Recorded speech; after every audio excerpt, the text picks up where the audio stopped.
All right, so now we're going to talk about episode 3, which this is a big one. And I've actually thought about this a lot because skill building is such a big picture. And I even noticed, like, in episode 3, I spent a lot of time just like talking about skill building before we even dove into assessment because I just don't want to rush it. Because I don't want this to feel like an assessment where, all right, take it, here's my score, let's go, right? Let's work on this. I want it to feel like this is what we do. All of us have things that we want to work on. And for whatever reason, I mean, I think about even working in corporate, it was like, oh, I want to get better at this. I want to get better at this. And no one really knew what to do. They just kind of said, all right, let me either read this book or go to the seminar. Or I'm just going to start figuring it out. And I wanted to really help people work on it. But I know how hard it is. It just is. Because when you think about bringing a skill into your day-to-day, you have to rearrange things. And that's the challenge, right? You want to say, oh, let's work on this. And then to work on that, you actually have to change things up. And that's where it gets complicated because change can be difficult, especially when you have other changes happening in your life. So this was a cool topic to talk about and really bring in. And then this was the intro to the assessment where you were able to kind of take a peek at it. And it's funny because even throughout the whole episode, you're like, are we actually going to get into assessment? Do you have an assessment for me? Because I kept going on skill building. I'm like, no, I need you to hear skill building. You're like, show me my assessment. And I saw it in your face, but you finally got it and you're able to kind of look at it, check it out a little bit. And so let's start there. Let's start through this whole picture of skill building and your thoughts on that and how you're really processing through it. Yeah, so, and I don't know if you've made a decision yet on how much you want to share. But first is take the assessment. You're going to share the results of the assessment? Have you figured that out yet? So if people take it? If they take it, oh, 100%. They get the results of the assessment. Yes. And how about the tier 2, as I refer to it, information? We're still working that out. Okay. Well, and I think where I want to go with this too is like, that is the holy grail of what Ike does. And what I mean by that is it's one thing to be graded or have a certain result in a specific skill set, but the reality is, and you'll get this when we watch the episode, is it doesn't matter how you score. There's actually a playbook of things that you can focus on to improve your skills. And the skills in and of themselves are not necessarily skills like you're thinking. They're skills like goal and priority setting, right? Like self-awareness, like those soft skills that you always wonder, how can I be more self-aware? There are things you can do to become more self-aware. And I think that's really the crux of like what everybody should want anytime that you're trying to grow is to actually improve. But to improve, you need to know what to do. And I think that's like the clickbait of this is there is actually a playbook to getting better and becoming a better leader. And I think we give you just enough for you to be really, really curious. Because it is, and it's something too, like I look at that a lot more than we have these discussions. And I look at that when I'm thinking through goals, projects, priorities, because when it comes to self-development and the time that I'm spending, the books I'm reading, right? Like those are the types of things like I talked about what things I want to improve on. I talked about what things I graded myself differently on. Some of those things I thought I was good at, but I still want to improve at. And the things that I was the worst at, I actually said I wasn't gonna because we were working on it a different way. But anyways, long-winded answer to, it was humbling, and I love that I have actions to take to improve. I love that. This was the first piece of content where the action felt like you could probably relate it to your job, to your relationships, to all of that. And so it was new in that way. And I'm curious, were there any things or anything even still where it's like, I'm still trying to wrap my head around this, or this is a little bit still confusing for me, or I don't fully connect with this, or this feels overwhelming. I mean, there doesn't have to be, but I want to be able to address anything you're thinking about when you think about that assessment that is still maybe challenging for you to wrap your head around.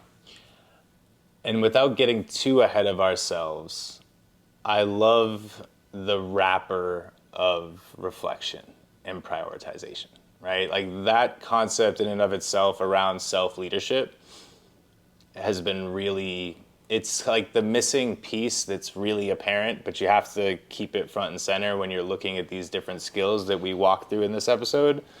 But I do love like these practices of reflection and prioritization in helping to simplify a lot of it.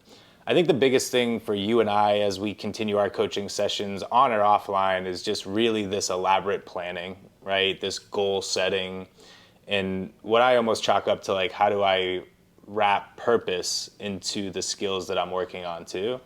My life right now is just like a little bit all over the place, and even as we're growing, I think bringing more control into the chaos is going to be helpful.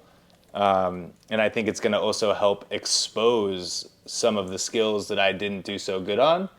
And, obviously on the other side of it too, give me some hopes around the things that I am good at. But I do think as the bigger picture gets more well-defined, those skills are going to they're going to pop red or green. Mm-hmm. I love that. We went through the first 10, there's 20, and so there's a servant leadership side and the self-leadership side, and there's a lot of skills. That was kind of intentional. Active listening and value added. Mm-hmm. So servant leadership side, listening is kind of like the foundational, and then adding value, kind of overarching is Gotcha. That one as well. And there's a lot of skills, there's a lot to work on. I have to remind you, but also even other people watching, it's like the expectation is not to master all of these or to work on all of these or, to even put attention to all of them at one time. But it's what is the one or two that's relevant to me now, and how can I really hone in on that? And it's so interesting as someone who has put time into these skills. I put time into self-awareness. I put time into active listening. Every skill, and I'll even tell you in this process of making this, I read several books on every skill. I was like, I want to know these skills inside out as much as I can. So I try to look for the best books in those areas, really study them, really pay attention to it. And I spent hours and hours and hours creating this stuff so that it can be helpful and relevant to people and try to make it as practical as possible to step into it. And even in creating it and knowing this stuff, I'm still like, I'm terrible at this. I'm not good at this area. I'm not good at this. And it's okay because I'm just trying to eventually get better in some of these things. But I still struggle with, gosh, I want to work on so many of these like right now. And I have to pull myself back because that's not as relevant. But what I've seen is when I focus on one at a time, I can fit way more in a year. Yeah. Versus trying to do 4 or 5, it's never as good. It feels better to say, I'm working on these 5 skills, but when I can focus on one, I can get through maybe 3 or 4 in a year and see improvement. Talk a little bit too about like ignorance to mastery. I think that's really important. It kind of highlights, it's like a really good visual of what you're speaking to, because I do think like even learning about my skills and then again, what I should be doing to improve those skills outside of the books that Ike's also recommended to read. Whoa. You just learned so much more about something that you thought like, oh, self-awareness, that's intuitive, I'm good. Oh, no, you're not. Yeah, I love thinking about kind of skill development, and they use this for training. It's not new, but I love this concept of how do I progressively get better? And I think we all need that because we need to know, are we ignorant in this area? I love thinking about, do I even know where to start? And that is a great question to ask. When I'm looking at a skill to see if I am ignorant in the area, do I even know where to start? If you say, work on this, hey, focus on this, where do I even start? If I have trouble even thinking about that, then I'm ignorant in the area. It's not a skill, it's not even close to skill, right? And so having that is just helpful for me. Do I know where to start?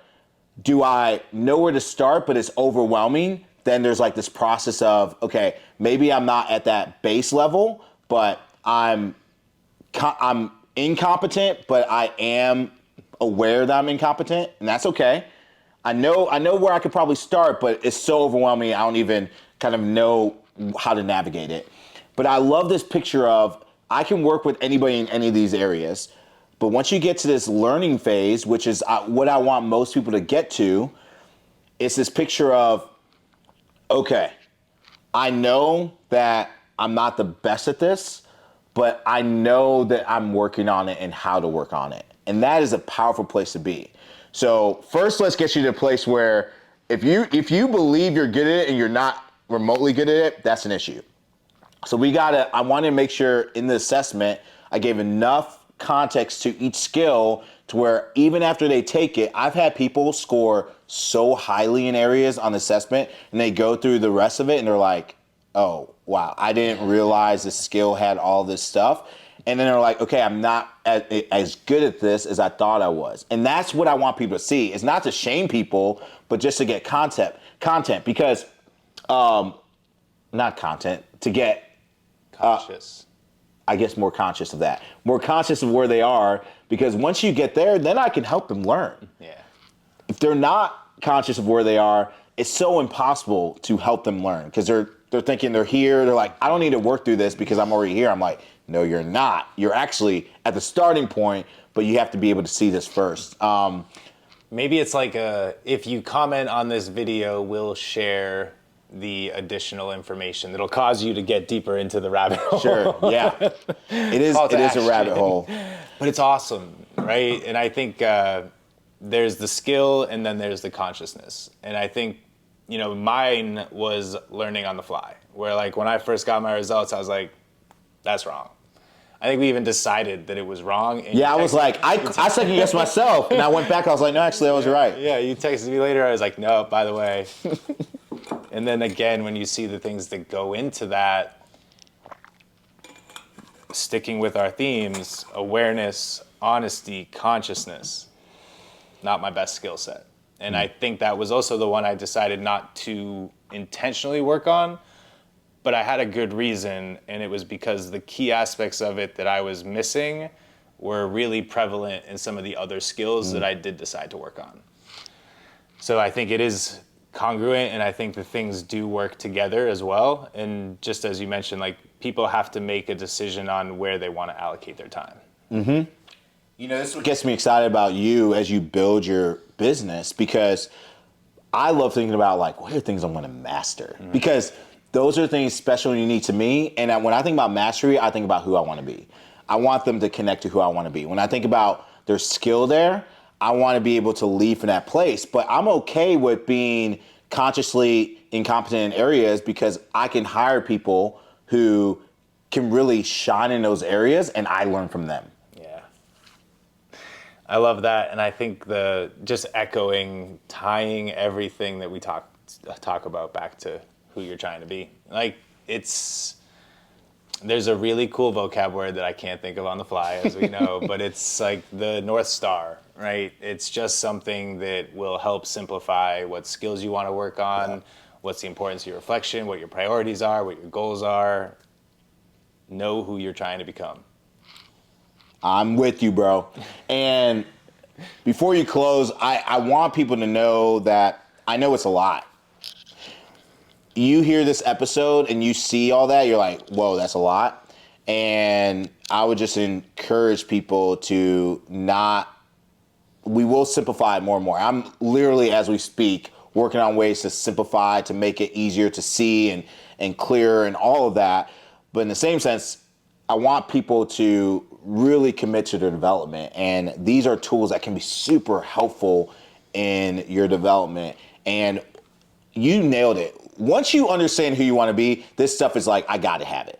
If I didn't know that, to be completely honest, it would probably be like, this is cool. But knowing who I want to be, it's like, I can't be this person if I don't start working on these things. Yeah. If I were to drive it home right now, too, I think there's so much churn and concern in the world right now around AI and what, quite frankly, could be perceived as the automation of skills.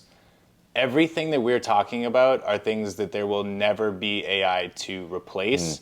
And they're all things that will differentiate anybody, software developer, vice president, operations, fulfillment, anything that you can think of.